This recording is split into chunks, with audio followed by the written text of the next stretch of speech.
So here in construction, we have a lot of substance use disorder, a lot of mental health and psychological well-being issues. And today I want to talk to you about recovery-aware workplaces. Is your workplace a recovery-aware workplace? Do you have an employment assistance program?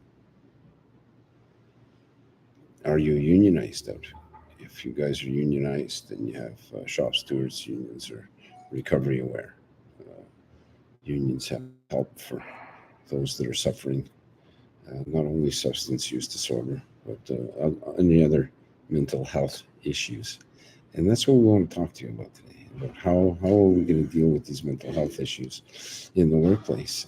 How do we become a recovery-aware workplace? Is there information on your bulletin board, on your first aid board about, if you're having challenges, reach out. If you're having family challenges, reach out.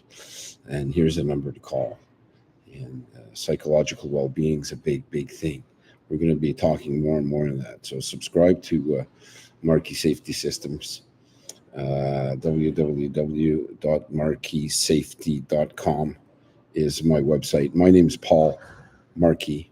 I use my initial E, Paul E. Marquee.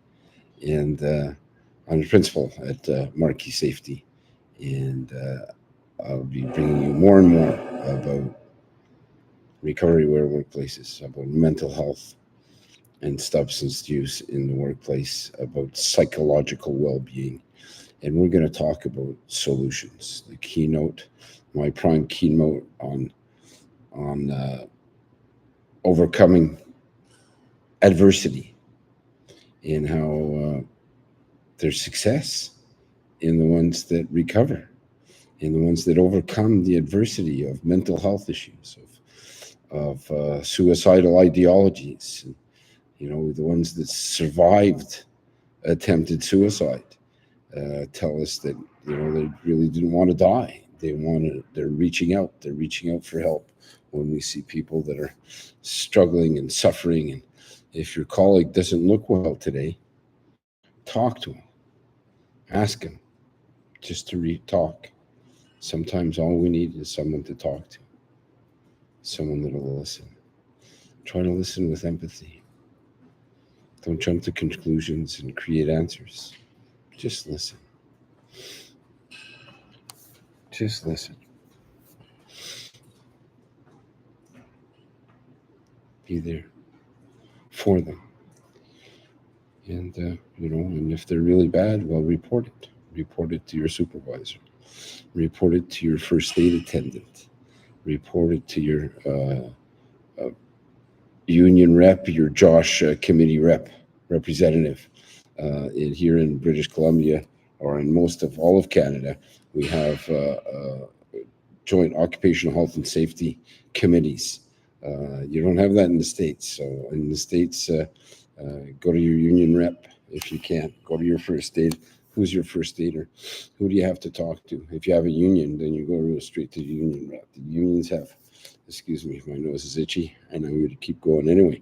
And so if you have a union representative, that's the person to talk to.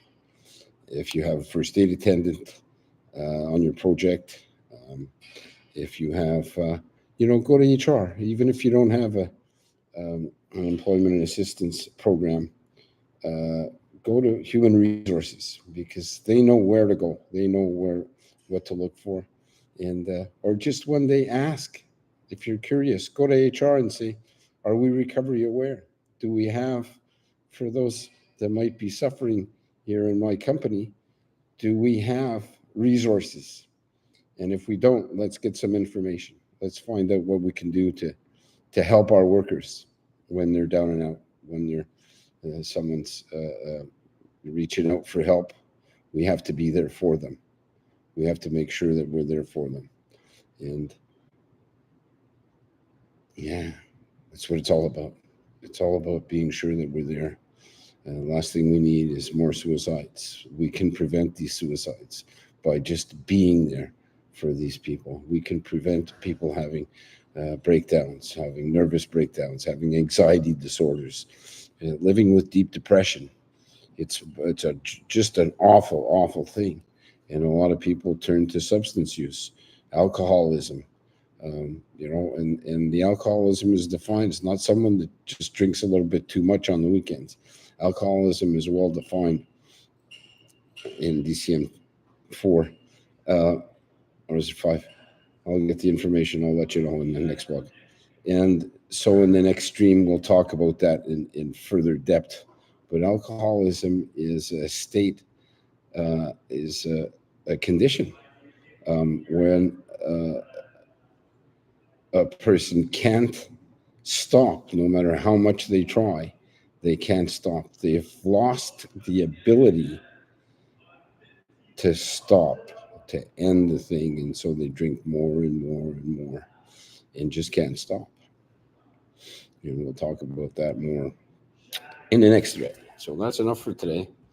I hope I've been very clear that we should have recovery-aware workplaces, that we need to have recovery workplaces. We need to be more aware of mental health and psychological well-being, especially when it comes to deep depression, anxiety, addiction, and alcoholism.